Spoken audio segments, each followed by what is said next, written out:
আজকের গল্প এক রাজা ও সৎ ব্রাহ্মণের কাহিনী। প্রথম পর্ব। এক দেশে এক বিশাল পরাক্রমশালী রাজা ছিল। রাজার প্রচুর বুদ্ধি ছিল, তাই সে সত্য রেখেছিল প্রজাদের প্রতি। তার কাছে পৌঁছাতে হলে 4টি দরজা পার করে যেতে হবে। 4টি দরজায় আলাদা আলাদা প্রহরী ছিল। যে প্রকৃত বুদ্ধিমান ও সৎ সেই রাজার কাছে পৌঁছাতে পারবে এবং তার ইচ্ছার কথা রাজাকে বলতে পারবে। এই কথাটি সব প্রজারাই জানত।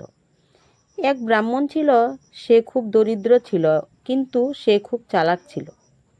সে ভাবল, রাজার কাছে গিয়ে যদি আমি আমার কষ্টের কথা বলি, তাহলে রাজা নিশ্চয়ই আমার কষ্টে সুরাহা করে দিবে। সে 4টি দরজার কথাও জানত, কিন্তু সে ভাবল, আমি তো খুব বুদ্ধিমান, তাই আমার পক্ষে দরজা পার হয়ে রাজার কাছে পৌঁছানো কোনো ব্যাপারই না। সে রাজপ্রাসাদে প্রধান প্রবেশপথে চলে গেলেন। প্রধান প্রবেশ পথ দিয়ে ঢুকে তিনি দেখলেন আরও 4টি দরজা তার জন্য অপেক্ষা করছে। রাজার শর্ত মতো 4টি দরজা ঠিকঠাকভাবে পেরিয়ে তবেই রাজার কাছে যেতে পারবে।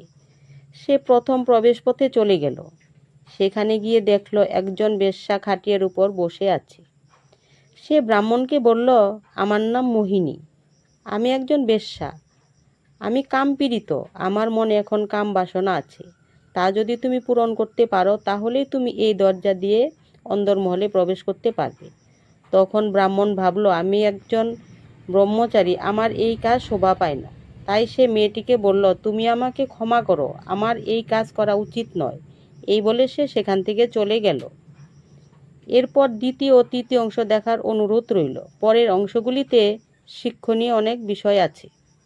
নমস্কার।